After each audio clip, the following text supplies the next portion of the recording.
Olá, estudantes! Hoje eu vim fazer a correção dos exercícios de probabilidade, parte 2. Exercício 1. Um cartão é retirado aleatoriamente de um conjunto de 30 cartões numerados de 1 a 30. Determine a probabilidade de o cartão retirado ser um número primo. Então aqui a gente tem um caso de probabilidade simples. Então vamos destacar quem é o nosso espaço amostral, que vai ser os cartões numerados de 1 a 30. Então, 1, 2.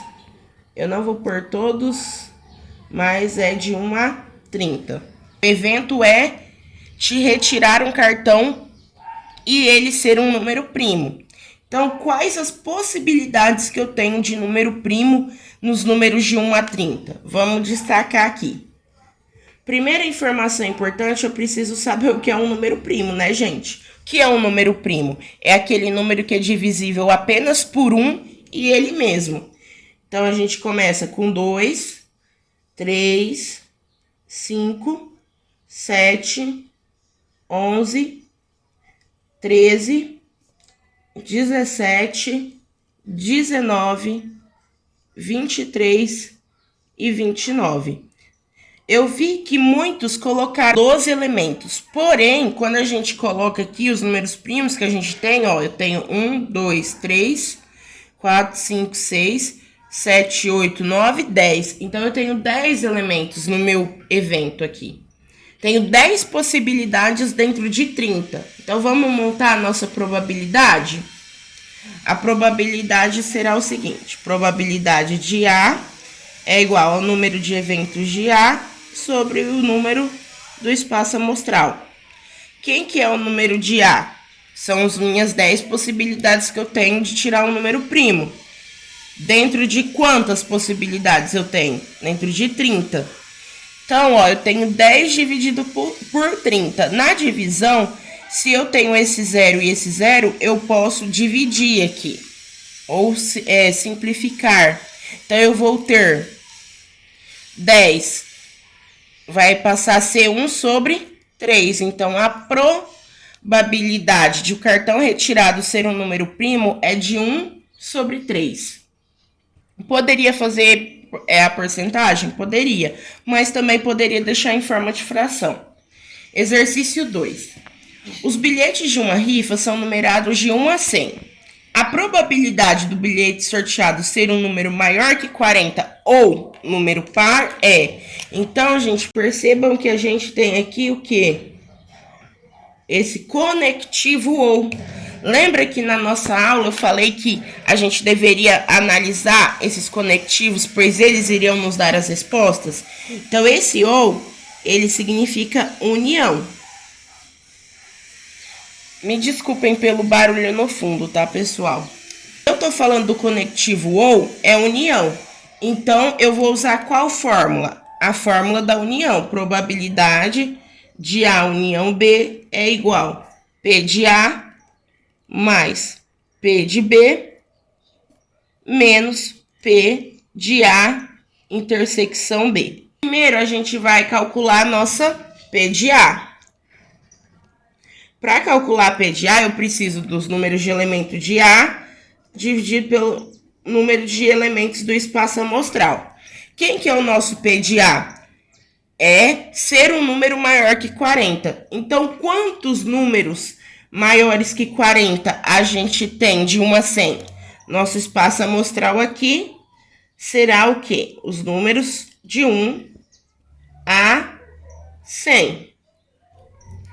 Então, quantas possibilidades eu tenho dentro de 1 a 100 de retirar um número maior que 40? Eu tenho 60, né? 60 possibilidades dentro de 100. Mesmo caso lá, eu posso simplificar aqui os zeros e vou ter 6 sobre 10, a minha probabilidade de A. Já a probabilidade de B vai ser o seguinte: número par de ser um número par. Então, quantas possibilidades eu tenho de ter um número par de 1 a 100? A metade, né, gente? Porque 50 é par e 50 é ímpar. Então, vai ficar número de elementos do meu evento B sobre número do espaço amostral. Quem que é? Quantos são os números que eu falei de 1 a 100? 50. Então, 50 sobre 100. Eu tenho 50 possibilidades dentro de 100 para retirar um número par. Então, fazendo a simplificação, eu vou ter 5 sobre 10. Agora, o que está faltando para a gente? A intersecção. Ou seja, quais são os elementos que se repetem em A e B. Então, se A eu tenho 60 elementos maiores que 40, dentro desses 60, quantos são pares? 30. Então, a minha probabilidade de A inter B será o quê? 30 sobre 100. Simplificando 30 sobre 100, eu terei 3 sobre 10. Agora que eu tenho todos os valores, basta eu substituir aqui na minha fórmula. P de A união B. P de A é 6 sobre 10. P de B é 5 sobre 10. E a intersecção é 3 sobre 10. Então, P de A união B vai ser igual.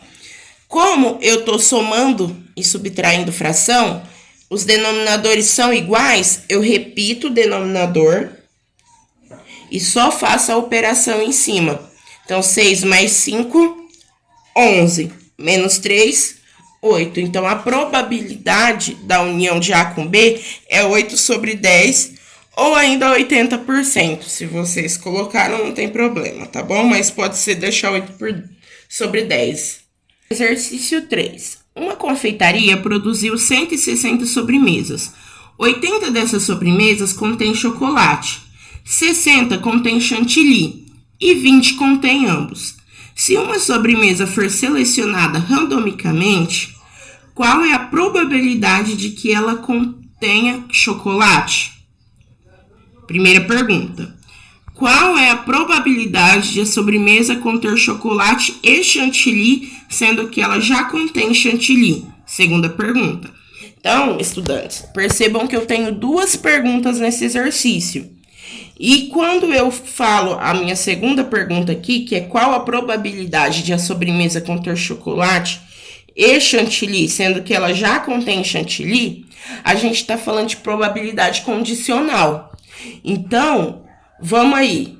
Eu vou fazer a primeira, vou responder primeiro a nossa primeira pergunta e depois eu passo para a segunda. Então, primeiramente, eu vou destacar o meu espaço amostral, que é as sobremesas. Então, meu espaço amostral são as 160 sobremesas, sendo que 80 contém chocolate, 60 contém chantilly e 20 contém ambos. E isso forma o nosso espaço amostral. Agora, qual é a probabilidade dessa sobremesa conter chocolate? Bom, quantas possibilidades eu tenho de chocolate, gente? Eu tenho, então eu vou pôr até N de A aqui. Meu N de A, que é o número de possibilidades de conter chocolate, é 80, que contém chocolate, e tem o 20 que contém ambos. Esse 20, ele entra na contagem, porque ele contém chocolate. Então, eu tenho 80 mais 20 aqui, que dá 100. Então, a nossa probabilidade que esse evento ocorra será de 100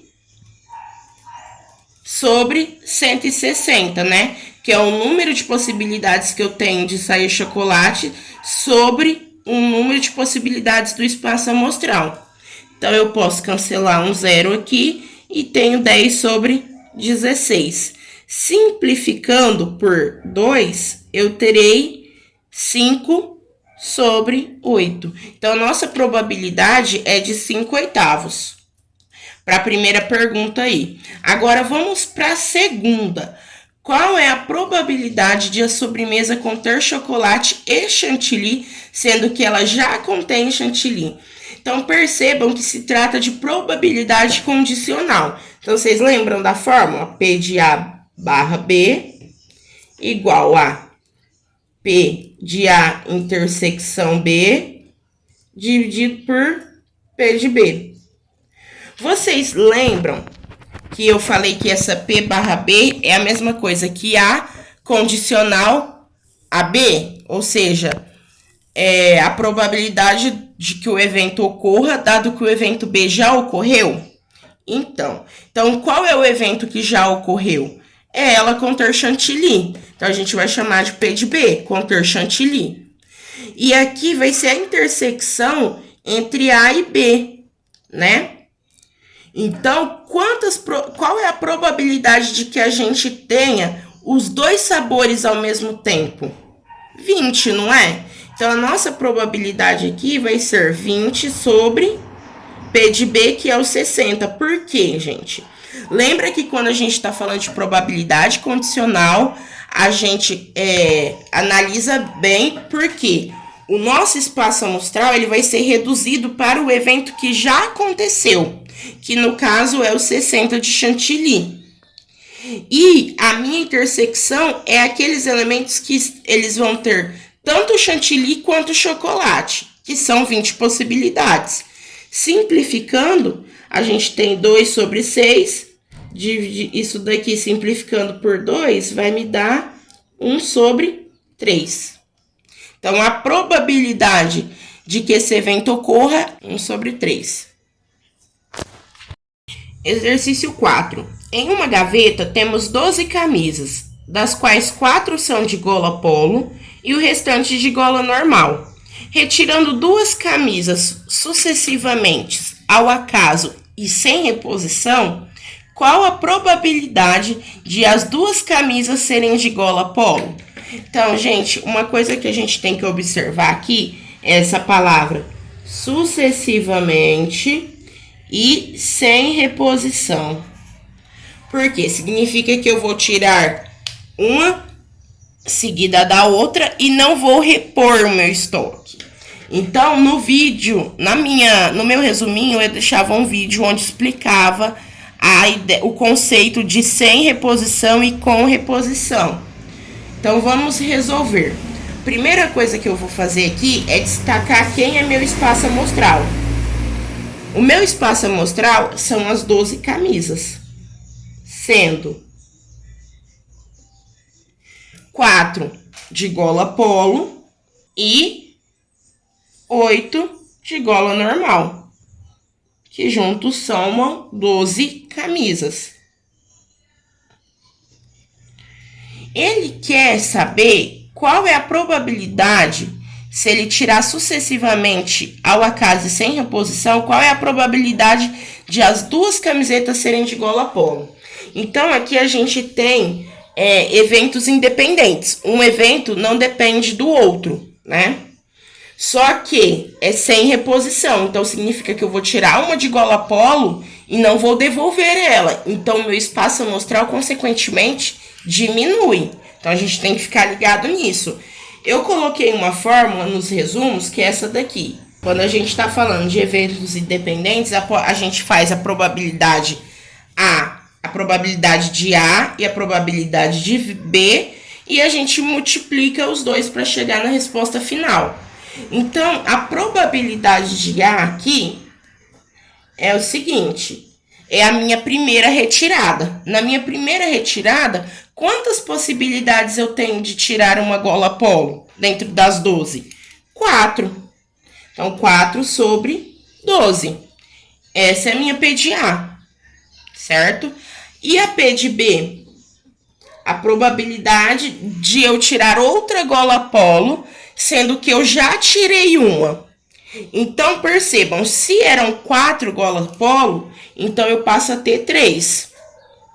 E qual que era o meu espaço amostral? 12, porém eu já tirei uma aqui na minha primeira. Então, aqui passa a ser 11. Então, para que eu saiba, basta eu multiplicar 4 12avos vezes 3 11avos. 4 vezes 3, 12. 12 vezes 11, 132. Aqui eu consigo simplificar por 12, em cima e embaixo. Logo, eu vou ter 1 sobre 11. Então, a minha probabilidade de que esse evento ocorra é de 1 sobre 11. Ou ainda 9,09%. Mas se vocês deixaram em forma de fração, não tem problema, tá bom, gente? Último exercício, exercício 5. Um bairro residencial tem 5.000 moradores, dos quais 1.000 são classificados como vegetarianos. Entre os vegetarianos, 40% são esportistas, enquanto que entre os não vegetarianos, essa porcentagem cai para 20%. Uma pessoa desse bairro escolhida ao acaso é esportista. A probabilidade de ela ser vegetariana é... Então, vamos analisar os dados, as nossas informações. Então, nós temos um bairro com 5.000 moradores, dos quais 1.000 são vegetarianos. Então, temos 1.000 moradores que são vegetarianos e 4.000 que não são. Agora, ele dá as porcentagens, né? Entre os vegetarianos, 40% são esportistas. E entre os não vegetarianos, essa porcentagem cai para 20%. Então, o que a gente vai ter que fazer aqui? Descobrir quantos são esportistas dentro dos vegetarianos e dentro dos não vegetarianos. Então, vamos lá. 40% de 1.000, a gente sabe que isso daqui é 400, né, pessoal? De cara. Mas se eu quisesse fazer essa conta aqui pra gente tirar a prova real, basta a gente pôr 40 sobre 100 e multiplicar isso por 1.000, né? Essa é uma forma de calcular a porcentagem. A outra é fazer 0,4 vezes o 1.000. Eu posso cancelar um com um zero com outro zero. Então, vai sobrar 4 vezes 100. 4 vezes 100 é 400. Então, significa que 400 moradores são vegetarianos e esportistas. Agora, vamos ver quantos não são vegetarianos, mas são esportistas. Então, 20% de 4.000, nós teremos 20 sobre 100 vezes 4.000. Corto 2, 1 com 1 com 1. Então, eu vou ter 2 vezes 400. 2 vezes 400 dá 800. Então, 800 moradores não são vegetarianos, porém são esportistas. Uma pessoa desse bairro escolhida ao acaso é esportista. Então, a pessoa escolhida é esportista. Isso reduz o nosso espaço amostral para quantos esportistas? Então, vamos totalizar aqui. Total de esportistas. 400 que são vegetarianos, mais 800 que não são, que dá 1.200. Então, o nosso espaço amostral aqui, gente, vai ser os 1.200, certo? Agora, ele fala aqui a probabilidade de ser vegetariano, da pessoa ser vegetariana. Dentro desses 1.200, quantas possibilidades eu tenho de que a pessoa seja vegetariana? 400, não é? Porque são 400 moradores que são vegetarianos e esportistas. Então, nossa probabilidade aí vai ficar o seguinte. 400 dividido por 1.200. Corto 2 com 2, fica 4 sobre 12. Simplificando por 4, nós teremos 1 sobre 3. Ou seja, a alternativa correta, letra D.